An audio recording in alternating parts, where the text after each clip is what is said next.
Hello, what about you? You're very welcome. Just a quick mention of the Patreon account. It's up there somewhere. And I have a live Patreon account. Just look for Jake O'Kane on Patreon. And for the price of a coffee once a month, yes, just for a fiver once a month, you can keep me ticking on, doing what I want to do in the way I want to do it. Because unlike other outlets, this is beautiful for me because I have nobody marking my homework. There's nobody looking over my shoulder going, you can't say that, you can't do that, you can't say that. I've never been very good with that. I've never liked that.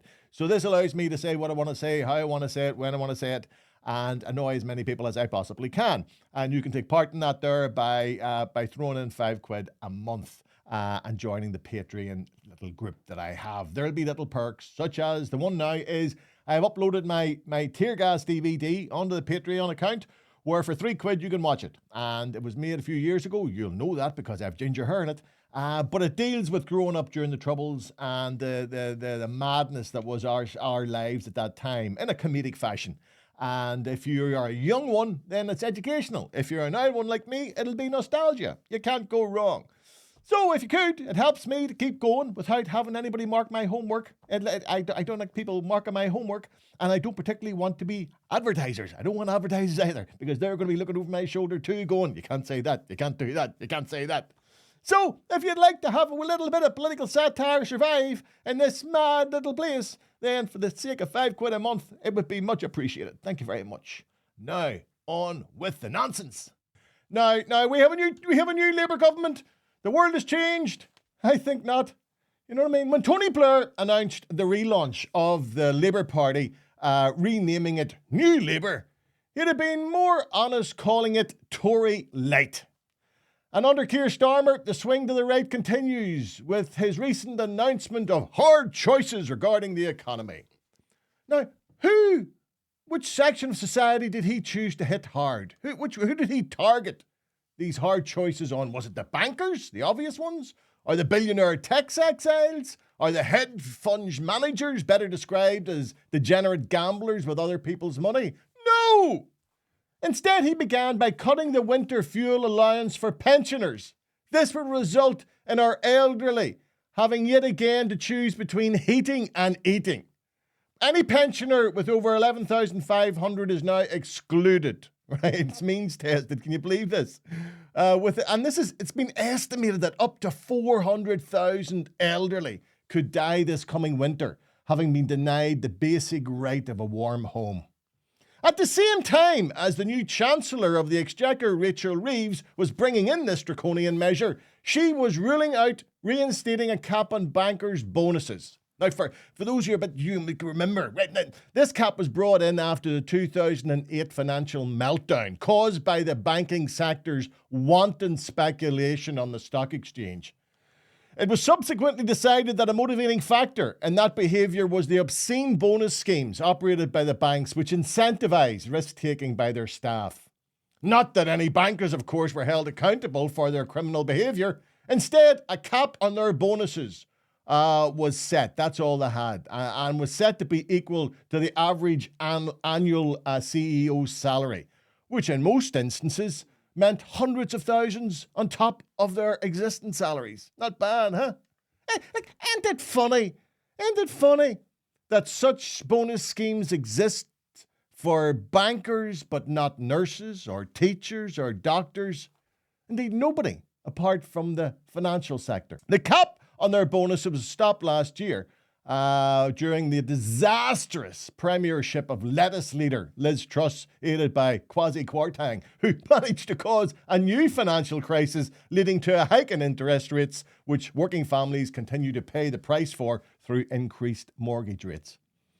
And so the cycle of boom and bust is yet again set in motion, with no doubt another financial meltdown to come, where Tory and Labour light will point the finger at each other as the 1% laugh as they sail away on their super yachts to sunnier climes, leaving behind millions of our elderly wearing all their clothes to bed just to survive the cold. We cannot carry on like this. And so it's not a decision I wanted to make, but it was a decision that I had to make in incredibly challenging circumstances to put our public finances on a firm footing. Nor do we have to worry about our politicians feeling the cold. Oh, God forbid. For while Rachel Reeves cut the fuel allowance for pensioners, She herself last year claimed £4,400 of our taxpayers' money to pay her heating bill. And she isn't on 11,500, which bans the pensioners from getting any subsidy. No. She's was being paid at the time the basic MP salary of £91,000 a year. It was subsequently discovered by journalists that during the previous 3 years, Reeves had claimed another $3,700 in heating costs. I don't know about you, but I think that someone being paid £1,750 a week should be expected to pay for their own gas bill. And maybe if that happened and we taxed the super rich properly, our sick and elderly could look forward to surviving another winter, living in one of the richest nations in the world. Not that it's going to happen, of course. Not that it's going to happen. Because the rich get richer as the poor die. Maybe this is a scheme. I'm not into conspiracy theories, but this may be Keir Starmer's policy behind the scheme. If we get enough of the old to die, then we can maybe increase their pensions slightly. And am I sounding cynical here? God forbid that I sound cynical.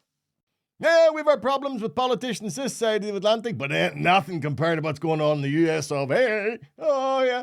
After the first presidential debate between Trump and Biden, where poor old Joe looked as if he was asleep half the time, the Donald has been dodging a debate with Kamala Harris up until last week, this week actually, and it was something else, wasn't it?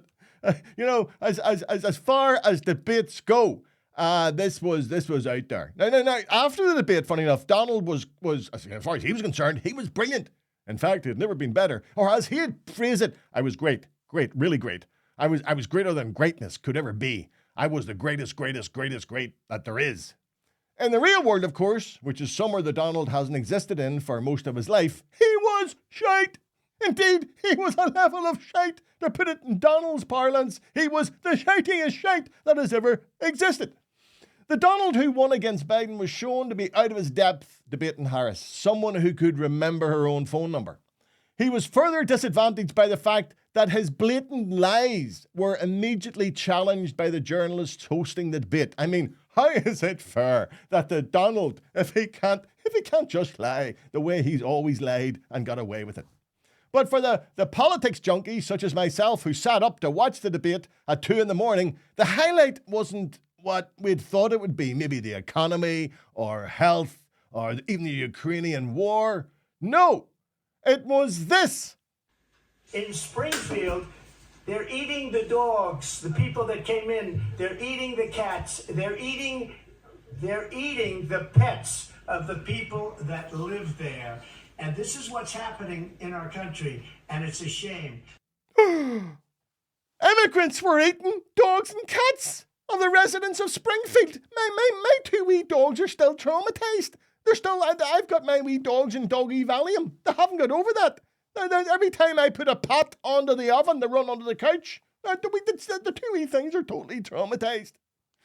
Yet after all the lies and bluster and name-calling and bullying, the race for the presidency remains too close to call. What this proves beyond all doubt is while the USA is one of the most powerful nations in the world, it can also claim to have the stupidest citizens on the planet. Now, if you doubt this, here's a wee test.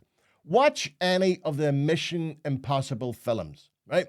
And notice how, as the diminutive Tom Cruise travels around the planet, every city he visits has to be nation checked. Yeah, every city, he knows it. So when he was in Paris, there was a wee information thing came up. Paris, France. When it was Rome, Rome, Italy. When it was London, London, England. Now, before any of my unionist friends implode here, it should, of course, have read London, Great Britain, and Northern Ireland. But leaving that aside, my wee head nearly exploded in the cinema. Because when Tom finally returned home, right, the screen, and I shit you not, read New York, USA. Good. You know what I mean? That summed it up. There you go. That's all you need to know. So instead of allowing US school kids access to guns, may I suggest they give them free atlases instead and maybe the odd wee geography test? Until then, there is every chance that Donald could win, meaning that the two major nuclear nations in the world would now have dictators leaders in the shape of Donald and the Putin. Sweet dreams. But remember, duck and cover. Duck and cover. One thing is certain, if the Donald does win this time, there'll be statues all over the USA. You know what I mean? Forget about Lincoln. There'll be a statue twice the size of Lincoln beside Lincoln of the Donald. I've always had a mixed attitude to statues, and this week there's been a lot of talk about a new statue of the late Queen Elizabeth II, which was unveiled in Antrim Castle Gardens during the week. Now, this bronze statue is a creation of Belfast artist Anto Brennan, who most people will know from his Troubles-themed chess sets. Indeed, it was one of Anto's creation that he basically lent me, and I used in a sketch with this wee caravan when I was talking about the Tudwell Avenue protest some years ago. Now, Anto's a very talented man. A lot of stuff, I don't care. I think Anto's a very talented artist. Now, you may not believe this, if you watched a video I put up on the 1st of October 2018 from a tour I did entitled Why We'll Never Call the Sculpture by Its Proper Name, you'd expect me to join the army of detractors and critics of this piece of art. Well, you'd be wrong. I think Anto has managed something much better than a simple, easy, recognizable statue. Instead, he's created something that makes the Queen look like any other granny out for a walk with her wee dogs. The statue is in Anto's unique style, and he's managed to attract more media attention than the hundreds of other statues which, once unveiled across the country, were immediately forgotten.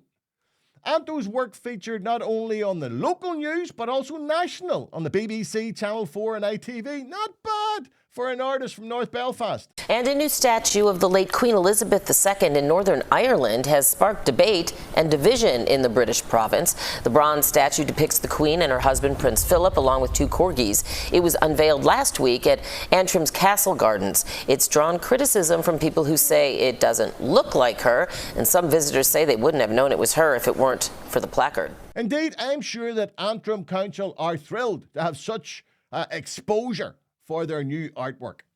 I know some of you cynics are thinking, Jake, you're only saying that because Anto's a mate of yours and he's from North Belfast.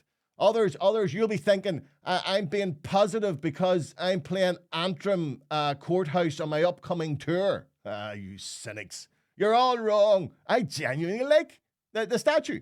And I do predict this. Many more selfies will be taken beside that statue than any other statue of Queen Elizabeth across the country.